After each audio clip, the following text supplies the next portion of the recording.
أعوذ بالله من الشيطان الرجيم بسم الله الرحمن الرحيم النسخ في القرآن قرآن مجید کے نسخہ یعنی آیتونو کې د نسخ مسله د متقدمین حضرات په نسبت باندې د نسخ مفهوم دی ازالة بعض الاوصاف من الآية بآية أخرى الفوز الكبير کی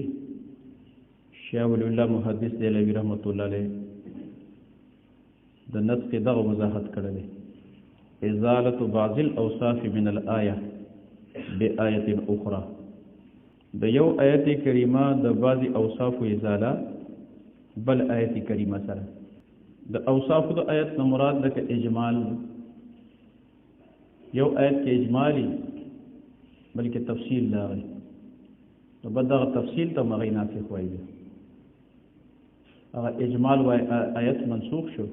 او تفصیل ولا آیت ناسخ وګرځي او دارنګ عموم او خصوص یو آیت کې عموم دی رستو خصوص راغی مخکې عموم دی رستو خصوص راغی دته غي نسخ وتوي یو آیت مطلق ته بل مقید دی مطلق مخکې نازل شوی دی مقید رستو نازل شي دا مقید ناسخ وګرځي مطلق منسوخ شي یا بالعکس مقید مخکې نازل دی مطلق رستو نازل شي دا مطلق ناسخ وګرځي مقید منسوخ شي دا غي په نسبت باندې د نسخ دا مفهوم ازاله بعض الاوصاف من الايه بآية اخرى نو په دې بنیاد باندې د متقدمین حضرات په نسبت باندې آیات منسوخه دا تقریبا 1500 دي تعداد د منسوخ آیاتونو سیواله او د متأخرین حضرات په نسبت باندې د نسخ مفهوم دا دی هو بیان مدت الحکم والتلاوه دا بیان دی د مدید حکم او د مدید تلاوت دا بیان دی دا وضاحت دی د مدید حکم او د مدید تلاوت احکام القرآن کې امام جساس رحمت الله علیه دک مفهوم ذکر کړی دی د نسخ نو په ظاهر باندې دغه آیت منسوخه چې ده د دې مطلق وي او د حکم او د تلاوت دا وایي کې د خلکو پریز باندې سوي د خلکو پریز باندې دا به تر قیامت پوری خو لیکن د الله جل جلاله په علم کې او د الله تعالی پریز باندې دا غي د حکم د پاره یو مدت په تعین د الله تعالی پریز باندې او د الله تعالی په علم کې دا غي د تلاوت لپاره یو مده متعینه تر هغه پوری او چې کله پرپسې دا بل حکم راشي بس هغه مده سره ورسېږي دا نسخ چې دا بیان تبدیل دی څه شی دا بیان تبدیل دی نو په دې اعتبار باندې بیا د منسوخ آیتونو تعداد هغه کمی مطلق ازاله د اوصافونه بلکې دا بیان دی د مدید حکم چې د فلانی آیت حکم د هغه دور رواخه تر دې وخت پورې اوس دا نه دی او د فلانی آیت تلاوت دا د فلانی وخت نه واخلې تر دې وخت پورې دا سو دا اوس نه دی دا مطلوب نه دی دا خاص بیان کې نه مراد دی د نسخ نه نو په دې بنیاد باندې د منسوخ آیتونو تعداد دا انتهایی کمی لکه چې دا قسمه بیان وي دا قسمه وضاحت وي دې ته نسخ ویل شي او مطلق ازاله د اوصاف د بعضي هغه د آیتونو نه چې د آیتونو بعضي اوصاف دغه ازاله راشي بل آیت سره نو په دې بنیاد باندې متأخرین حضرات دا غي په نسبت باندې د منسوخ آیتونو تعداد دا کم دی گویا کہ غیر تطبیق نہ کار اخلي عام او خاص شو مطلق مقید شو او دارنګ مجمل او مفسر شو د مثال په تور باندې مجمل او بیان د مجمل د پدې کې هغه څه کوي د تطبیق نه پکې کار اخلي تطبیق نه کار اخلي نو متأخرین حضراتو د تطبیق نه کار اخیستی تر دې پورې چې علامه جلال الدین سیوطي رحمت الله علیه هغه 20 آیتونه یا زیات نه زیات 21 آیتونه د منسوخ تسلیم کړي دي الادخال فی علوم القرآن جلالین کوم وضاحت او شاه ولی الله محدث دیلمی رحمت الله علیه په دغه آیتونو کې هم د تطبیق نه کار واغسته په دغه 20 آیتونو کې په دغه 21 آیتونو کې نو صرف او صرف 15 آیتونه منسوخ تسلیم کړل یعنی په 1514 آیتونو کې هغه تطبیق وکړو چې نسخ ته ضرورت نشته او زیات نه زیات 15 آیتونه د منسوخ تسلیم کړل ګویا د امام ولی الله دهلوی رحمت الله علیه په نسبت باندې ضابطه دا و چې متى ما امكن الجمع والتطبيق بين الايتين لا يصار الى النسخ چې کله د دوو آیتونو په میت کې جمع او تطبیق ممکن وي نو بیا نسخ ته به ضرورت نشي کولی نسخ ته به ضرورت اله کولی شي چې د جمع او د تطبیق صورت نه پیدا کیږي او هغه 15 آیتونه کم دي چې هغه شاه صاحب رحمت الله علیه منسوخ تسلیم کړي نه اجمالا ځان سره نوٹ کړي د سوره بقره آیت نمبر 180 د سوره انفال آیت نمبر 65 د سوره احزاب آیت نمبر 52 د سوره مجادله آیت نمبر 12 او د سوره مزمل د ابتدائی آیتونه چې قم الليل الا قليلا نصفه او ينقص منه قليلا او زد عليه ورتل القرآن ترتيلا نو د شاه صاحب رحمت الله علیه په نسبت باندې د 15 آیتونه منسوخ دي او د جلال الدین سیوطي رحمت الله علیه په نسبت باندې خودي یعنی دا متفقه منسوخ آیتونه دي خو لیکن د دې په نسخ باندې د تمام مفسرینو اتفاق نه دی ها د جلال السیوطي رحمت الله علیه اتفاق یادو او د شاه صاحب رحمت الله علیه اتفاق یادو متفقات ور د دې دواړو امامانو په نسبت باندې دا منسوخ دي ا د نور مفسرینو حضرات اقوال سره تک چې ظاهر شي نه پای کې ان شاء الله وایو امام علوسی رحمت الله علیه امام نصفی رحمت الله علیه شو ناغی په دې کوم د جمع او د تطبیق نه کار اخلي دې 15 کې او مجموعي اعتبار سره چې د 15 وړو د نسخ نه انکار کوي مولانا حسین علی رحمت الله علیه دې 15 تطبیق کړو جمع کړو بلکې علامہ انور شاه کشمیری رحمت الله علیه فرمایي چې په قران مجید کې داسې منسوخ آیت نشته دی چې من کل الوجوه هغه باندې عمل نه کیږي داسې منسوخ نشته دی پای کې د عمل څخه پهلو موجود دی نسخ کلی انور شاه کشمیری رحمت الله علیه نه قائل جزئی غوندې نسخ کېدې شي او نسخ کلی چې بالکل یو آیت کریمه غیر معمول بهای من کل الوجوه ودا سے نسخ نشته بلکې د شاه ولی الله محدث دیلوی رحمت الله علیه مبارک د الفوز الکبیر بعض شارحین حضرات خبره کړې ده چې شاه صاحب رحمت الله علیه د 15 آیتونو د نسخ هم حقیقت کې نو قائل خو لیکن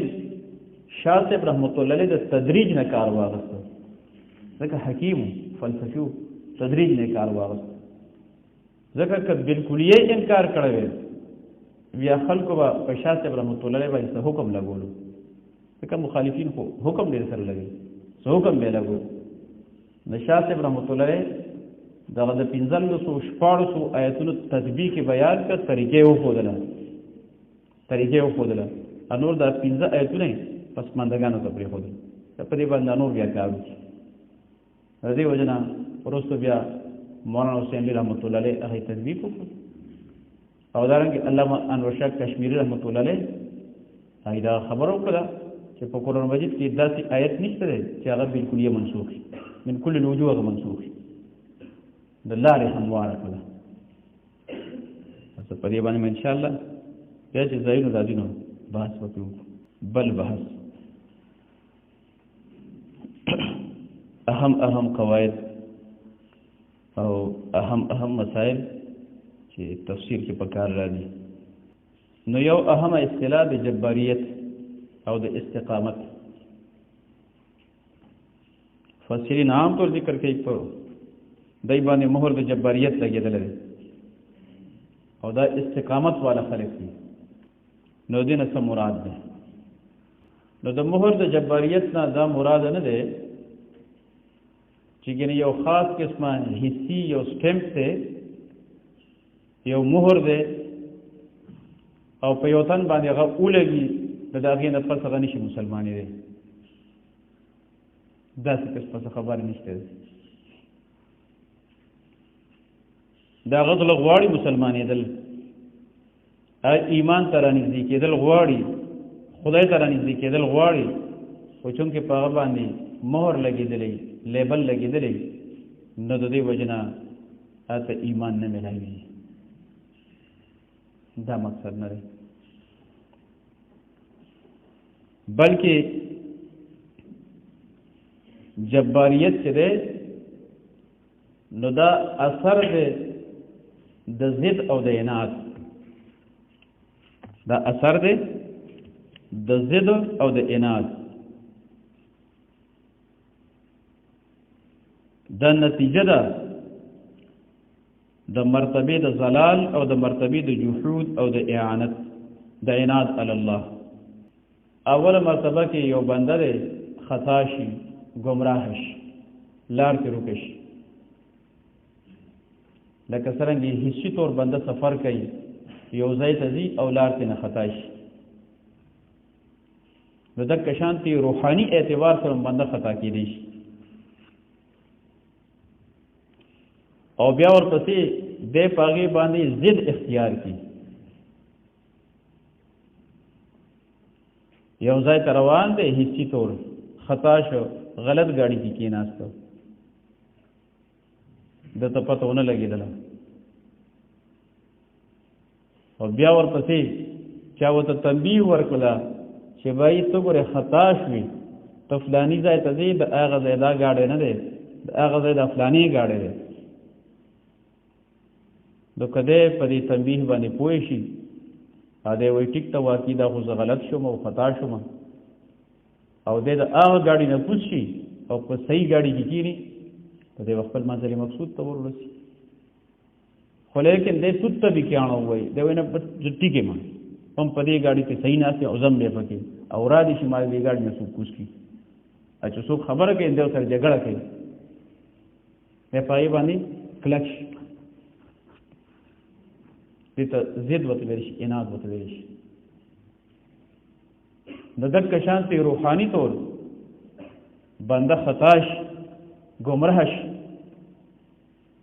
چې څوک ورته تنبیه ورکوي د دې په هغې باندې کلک شي، وایي بلکل صحیح بلکل صحیح، تر دې پورې چې دی په هغه کفر باندې او په شرک باندې او په ګمراهۍ باندې د هغې په ثابتولو باندې دلایل شروع شي، نو د ده په زړه کې یو اثر پیدا شي، پختګۍ د پختګۍ یو اثر پیدا شي، هغې ته ویلی شي جباریت. او د جباریت مراد دا چې د ده نه توفیق د هدایت سلب کړی شي، او ده ته بیا توفیق د هدایت نه میلاوي. دا نه که د هدایت قبلی نو د هدایت ته راتلی نه شي، خو داسې کس د اسبابو په دنیا کې هدایت ته راځي نه راځي. دی په کفر کې، دی په ضلالت کې د دومره انتهایی کلک شوی، دومره کلک شوی چې د دپاره د هغه کفر نه واپس کېدل د اسبابو په دنیا کې ګویا کې ممتنع او محالي عادته. دا مقصد دی. دې ته مهر د جباریت ویلی شي. او د دې مهر د جباریت نه مختلف تعبیرات قرآن مجید اختیاروي. کله لفظ د ختم استعمالوي، ختم الله على قلوبهم وعلى سمعهم وعلى أبصارهم غشاوة. او کله لفظ د تبع استعمالی بل تبع الله عليها بكفرهم او کله لفظ دران اختیاری ران على قلوبهم اجمالا ځان سره هغه ایتونه نوٹ کړئ چې په کوم کې لفظ د ختم استعمال شوی دی د مهر د جباریت لپاره سوره بقره آیت نمبر 7 سوره انعام آیت نمبر 46 سوره جاثیہ آیت نمبر 23 په کوم آیتونو کې چې لفظ د تبع استعمال شوی دی سوره النساء آیت نمبر 155 سوره یونس آیت نمبر 74 سوره المؤمن آیت نمبر 35 او لفظ دران چې استعمال شوی دی المطففین آیت نمبر 14 نو جباریت چې دی نو دا اثر دی او دا نتیجه ده د دوه سیزونو یو ولالت او بل ضد او عناد ته دوه سيزونو سره جباریت پیدا کیږي بده په کفر باندې انتهایی کلک شي دومره کلک شي چې دا سره د اسباب کو دنیا کې هدایت ته نشي راتلی لکه ابو جهل شو او بیا ضد د صد وجنه پیدا کیږي نو حضرت قیس د ضد اسباب کوم بیان کړ نو د ضد اسباب نوم ځان بچ کول پکاري ها ضد د صد وجنه پیدا کیږي نو ضد یو راضی د حب جاه د وجنه جاه حیثیت ته ویل شي د بنده حیثیت هغه په بنده باندې بایسي که حق ته همانی بنا که حیثیت ته خرابي نو د دې وجنه د حق په قبولولو کې حیثیت تني قتل پکار او دویم راضی د صد وجنه د حب مال له وجنه سمال ملاویږي سپېسي ملاویږي ډالر ملاویږي یورو ملاویږي ریالونه ملاویږي کپڑے جامې ملاویږي یو سبل سے ملاویږي بنده تخکاری خو لیکن دې حق نه وای دې هغه مالی مفادات ته ګوري نو مالی مفادات دا بنده کې ضد پیدا کوي حب مال او دریم شی حب التفریقه نه د حیثیت خبرې او نه د مال خبرې ټکنه ملاوي خو ذاتی طور په بنده کې د اختلاف او د تفرق د چاهتي چې بس مسله می پیدا کړي چې سره اون خطې ده نو ته پیسې ملاوي لکه یی دا چې بنده ویني کا تکوت نه ملاوي غریبانو ته جګړې وکړي پاتې په وړو مسلو باندې نه پیسې نه دغه حیثیت د حیثیت مسله نو حب التفریقه دا قیمتي اسباب دي ها د علم په اعتبار سره د پوهې په اعتبار چې بنده بیا ګوري چې کته د شکار نشي عملی باندې نو حب جاه او نو حب مال او نو حب التفریقه او خپل ځان د اهل حق او حضرات سره کلک جوړو ساتل پکاري که څوک د پیسې لالچ درکړي پیسې ته ترجیح نه ورکول که څوک د حیثیت لالچ درکړي چې دې سره خوستا حیثیت خرابېږي دې په خدا چل کېږي او خدا چل کېږي د مثال په تور باندې وای زما حیثیت کې سر کوي د اهل حق او حضرات نشم جدا کړي د اختلاف نشم پیدا کولی او د کشانتي حب التفریقه چې د بنده مزاج هغه د وړو دي مثال په تور باندې بس څوک ته جنگي او ته جنگونه کوي نو نه دا مزاج نه پیدا کول جنتاله دا درې اسباب حب جاه حب مال حب التفریقه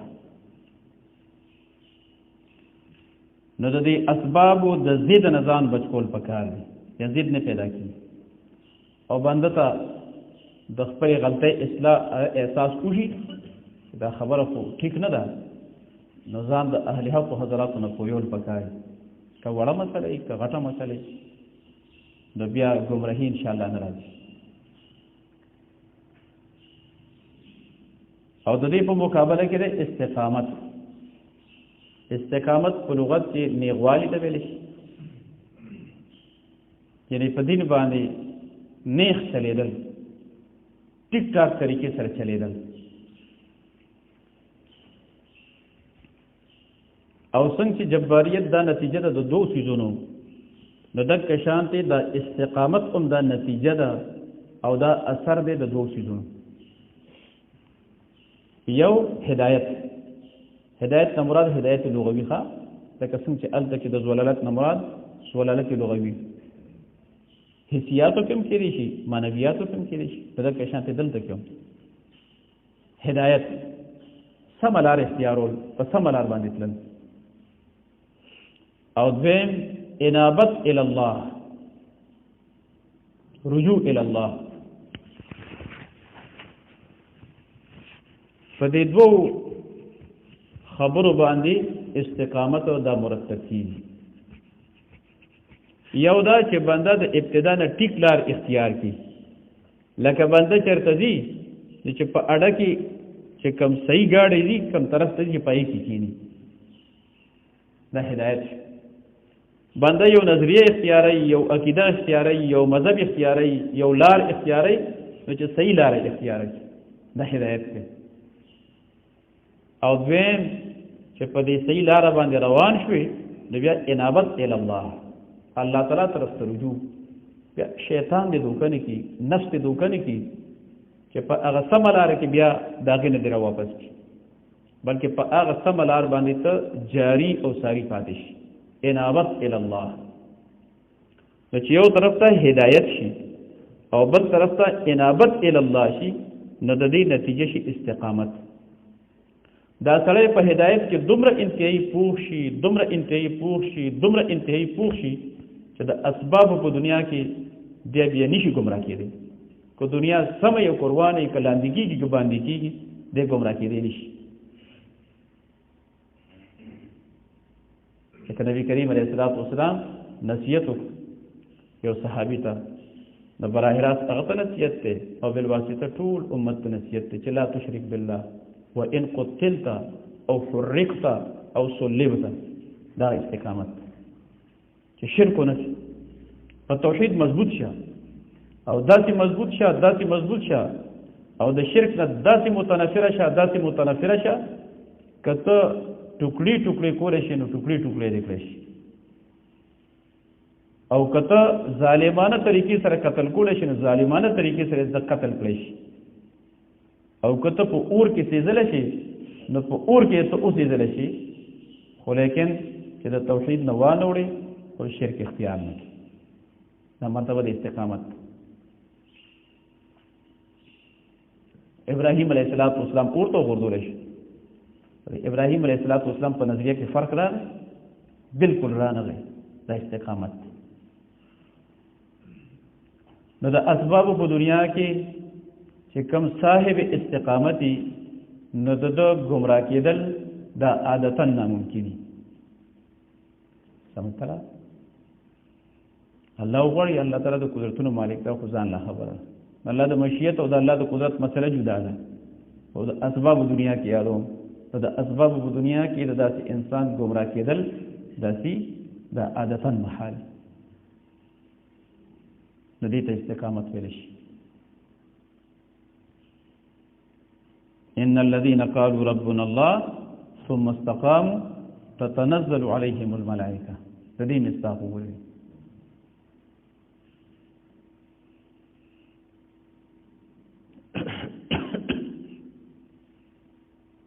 دویمه مسله، قرآن مجید 3 سيزونه ذکر کوي د پاره د دفع د عذاب، یعنی دې سره الله جل جلاله عذاب ختمای، عذاب لري کوي. یو اجتناب عن الشرك، باندې شرک نه اجتناب کوي، ډډه کوي، د الله تعالی د عذاب نه بچ کوي. او دویم اجتناب عن الظلم، د ظلم نه ځان بچ کول. ظلم دا سبب د هلاکت دی، او د ظلم نه اجتناب دا سبب د نجات دی. او دریم احسان مع الخلق، د خدای مخلوق سره احسان کول، دا اسباب ثلاثه دي د پاره د دفع د عذاب. دې اسباب سره الله جل جلاله عذاب ختمای. بل مسله قرآن مجید دا دے کلام دا بادشاہ دا اللہ کلام نے نو دے شے ذکر کئی اختصار سرا، خو لیکن علی سبیل الجامعیت جامع انداز سره ذکر کئی. کلام مختصری خو مضمون پائے کی جامعیت بھی، معنی کی جامعیت ہی.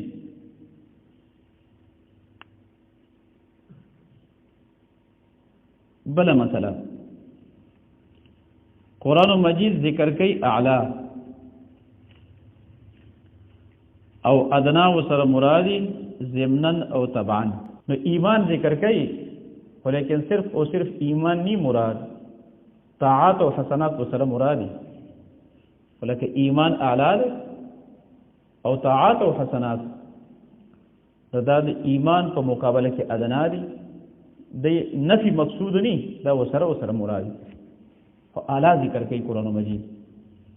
ځکه د بادشاہ کلام د اختصار دی پکې.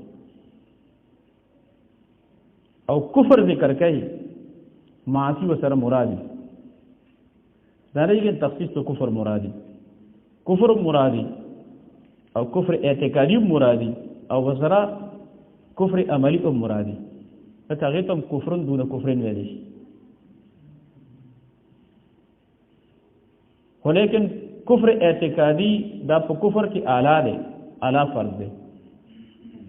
او کفرن تو نه کفرن گناہ چې دی، فسق چې دی، نه ادنا کفر دی. ادنا وسره مرادی، تخصیص مقصود نہیں. انسان ذکر کئی کریان وسره مرادی. یا ایها الناس، یا ایها الناس والجن اعبدوا ربکم. مفسرین جن ولې راوباسي؟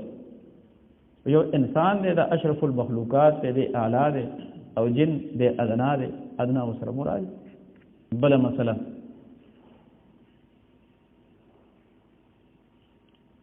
کله کله تکرار راشي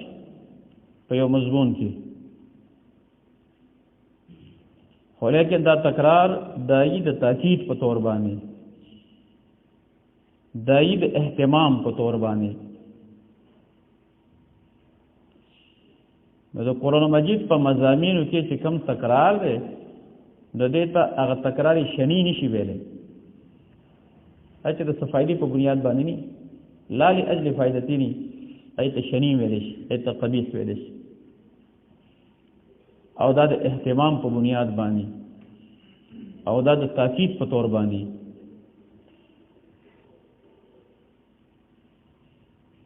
بل مسله کله کله مضمون ذکر کیږي قرآن مجید کې په طریقې د لفظ نشر مرتب، او کله په طریقې د لفظ نشر غیر مرتب.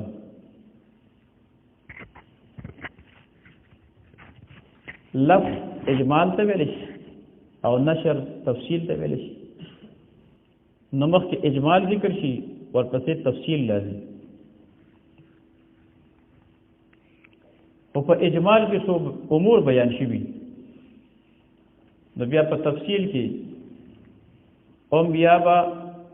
د اجمال هغه ترتیب ملحوظي، او یا به د اجمال ترتیب ملحوظ نه. نو که د اجمال هغه ترتیب ملحوظو، نو دې ته ویل شي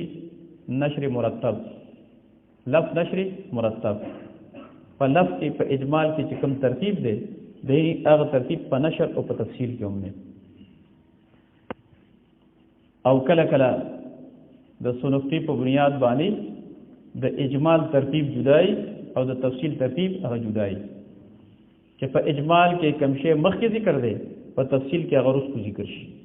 په اجمال کې کم شی وروسته ذکر دی، او په تفصیل کې مخکې ذکر شي. تقدیم او تاخیر پکې وشي. د دې ته ویل شي لفظ نشر غیر مرتب. بل مسله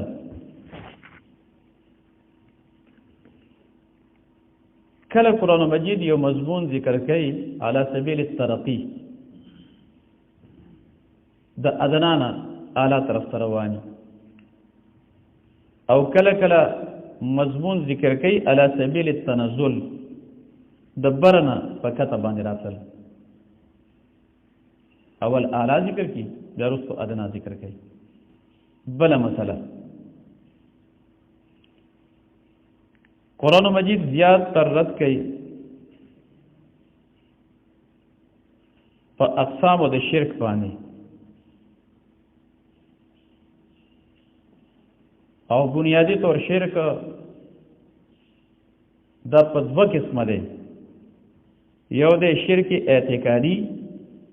او یو د شرک فعلی او شرک چې دی نو دا متضاد دی د توحید د توحید څه ته وایي د توحید خو د لغت په اعتبار سره د باب تفعیل صيغه ده د وحد یوحد توحیدا چاته د وحدت نسبت کول د یووالي نسبت کول او تعریف پیشی اعتقاد عدم الشریک فی الوجود او الالوهیت و خواتها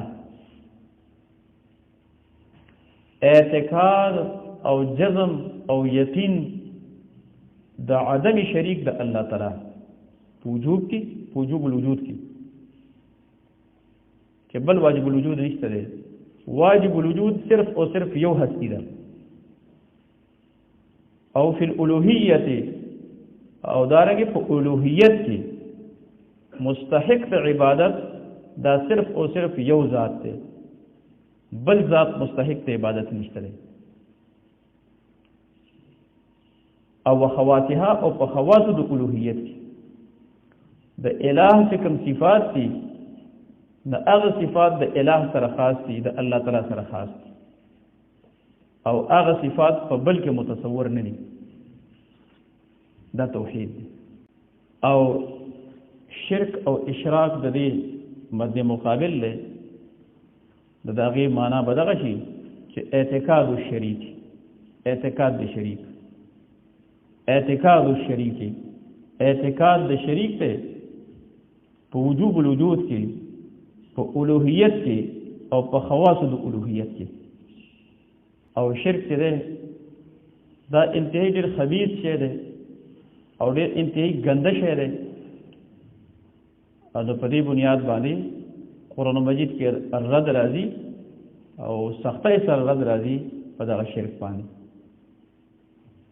او د شرک دوه قسمونه دي یو د شرک اعتقادي او یو د شرک فعلی یا شرک عملی شرک اعتقادي چې د اعتقاد سره تعلق ساتي او شرک فعلی چې د فعل سره تعلق ساتي او شرک اعتقادي دا بیا په خپل کور کې په څو قسمه دی یو د شرک فی العلم د الله جل جلاله د علم په شان ته علم د غیر د پاره ثابتول د پیریانو د پاره فرشتو د پاره انبیاء کرامو د پاره صلحاو د پاره د شیطانانو د پاره او د مړو د پاره د ژوندو د پاره دا شرک فی العلم دی او بعضې خبرو ته زمونږ خیال نه په دې ته ګوره خیال کول پکار دي دې ته خیال ساتل پکار دي اگر چې زمونږ هغه نظریه نه ولیکن نادانسته تر خبره کېږي چې څه شریک شي نو څه وایي وایي پیریانو ماماګانو موږ له خپله کډه راکړي تاسو خپله کډه واخلئ مثلا نو معنا دا چې ما ته د دې پته نشته ده خو دا پیریانو علم دا ډېر لوی علم دی د دې په علم کې دي لکه دا په دې په طور وایي چې دا پیری غل دی مثال په طور باندې نو د بغیر د دلیل نه په هغې باندې د غلا الزام دی نو بیا هم ښه نه ده لکه شاید چې ته څنګه پرهېزګار یې نو هغه مسلمان یې پرهېزګار یې غلا نه کوي نو ته پرې غلا راړې چې زمونږ کډې دې پټې کړي دي دا بې دلیله په هغې باندې د غلا الزام دی، نو دا هم ټیک نه ده. او که دا په دې بنیاد باندې چې پټ کړی دی که نه دی پټ کړی، خدای عالم الغیب ده، دته پته ده، نو بیا خو نور هم خرابه خبره ده. سمې ته خبره استعمالېږي دا که نه استعمالېږي، دې نه ځان ساتل پکار دی. د بهرحال د الله جل جلاله چې څنګه علم دی په ماکان باندې، په ما یکون باندې، د کائناتو په ذرې ذرې باندې، په چپې چپې باندې، علم محیط، علم تام، علم کامل، په هر ښکاره او په هر پټ، عالم الغیب والشهاده. نو داسې علم محیط دا خاصه د باری تعالی ده، او دا صفت د غیر د پر ثابتول دې ته شرک فی العلم ویل شي. او بل شرک فی التصرف، د الله جل جلاله غوندې تصرف ما فوق الاسباب، اسباب یو کني کول والا ذات د الله جل جلاله دی، نو دا د الله جل جلاله صفت ده، تصرف فوق الاسباب دا د الله صفت ده. دا الله صفت د الله تعالی سره خاص ګڼل د توحید، او د دې خلاف تصرف فوق الاسباب د مخلوق ته لپاره ثابتول، هر یو مخلوق چی د دې ته شرک فی تصرف ویل شي. او بل شرک فی دعا، دعا بلنې ته ویل شي، आवाज کول ته ویل شي، چغې ته ویل شي، غایبانه څه پریشانی، څه مسئلې، څه مشکلات، څه حالات د پای کې غایبانه आवाज د امداد لپاره، نو دا حق د الله تعالی دی، له دعوة الحق، دا د الله تعالی حق دی، دا توحید دی. او که چرته غایبانه आवाज او ندا او چغه غیر الله ته یستی شي، هر یو غیر الله چی، نو دې ته به شرک فی الدعا ویل شي. که هغه څوک فرشتو ته आवाज کوي، او که پیریانو ته आवाज کوي،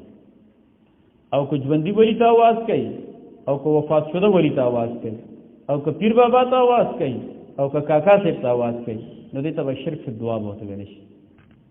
نو دا درې قسمونه شو د شرک اعتقادي، شرک فی العلم، شرک فی التصرف، او شرک فی الدعا. او دویم قسم شرک فعلی چې د فعل سره تعلق ساتي، او دا غي دوه صورتونه دي، یو تحریم لغیر الله، تحریم او تحلیل لغیر الله، او دویم نظر د غیر الله. یو شی الله حلال کړی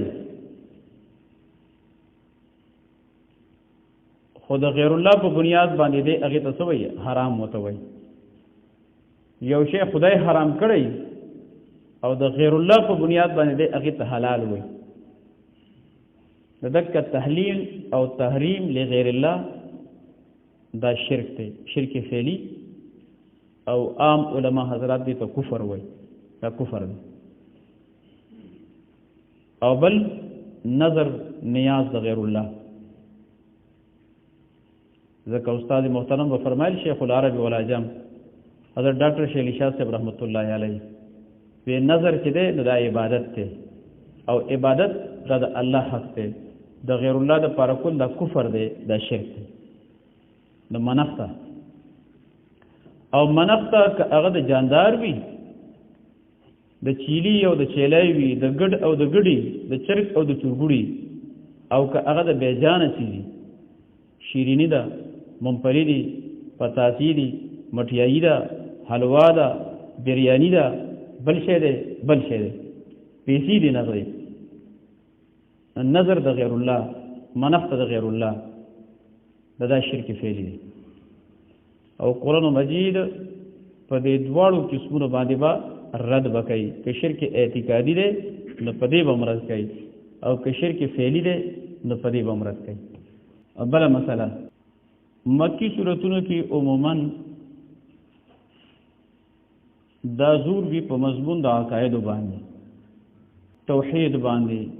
رسالت باندې، باس بعد الموت باندې، زیات تر په دې مضمون خبره کیږي، په دې باندې زور وی. او په مدني سورتونو کې نو په دې کې زیات تر خبره کیږي په مضمون د قتال باندې، قتال فی سبیل الله، په مضمون د انفاق فی سبیل الله باندې، الله د دین لپاره مال لګول، او دارنګه په اقامت ته نظام باندې چې عادلانه نظام نافذ کړي شي. صرف او صرف په عبادت او اکتفا نه کړي شي، بلکې صالح نظام نافذ کړي شي، او په اصلاح د معاشري باندې امور انتظامیه وغیرہ بیانې چې معاشره صالح شي. بل مسله مکی صورت چاته وای، مدنی صورت کم صورت ته وای؟ نو یو کو الله چې مکی هغه صورت ته چې هغه نازل وی قبل الهجره، نو مدنی با هغه صورت چې هغه نازل وی بعد الهجره. نو دې له اعتبار نه چې اينه په مکه مکرمه کې نازلې، نو مکی وته ویل شي په مکه کې نازلې، که په طائف کې نازلې، که په بل ځای کې نازلې، که په بل ځای کې نازلې، او چې د هجرت نه مخکې نازلې، نه ته ویل شي مکی. او چې د هجرت نه وروسته نازلې، نو هغه ته ویل شي مدني. چاهه په مکه مکرمه کې ولې نه نازل؟ نو د مکی صورتونو او د مدنی صورتونو د تقسیم چې ده د دور په اعتبار سره ده. مکی دور کې نازلې مکی، مدنی دور کې نازلې مدنی، که هر ځای کې نازلې. او بعضی مفسرین حضرات وایي چې په مکه مکرمه کې نازلې هغې ته ویل شي مکی، او چې په مدینه منوره کې نازلې نو هغې ته ویل شي مدنی. دا قولم خده خو بیا پکې بعضې صورتونه داسې راځي چې هغه به نه مکی او نه به مدني، چې د هغې نزول نه په مکه کې شوي نه په مدینه کې شوي، بلکې بل ځای کې شوي. او بل قول دا چې په کومو صورتونو کې خطاب اهل مکې سره نه هغې ته ویلی شي مکی، او چې په کومو کې خطاب مؤمنانو سره نه هغې ته ویلی شي مدني.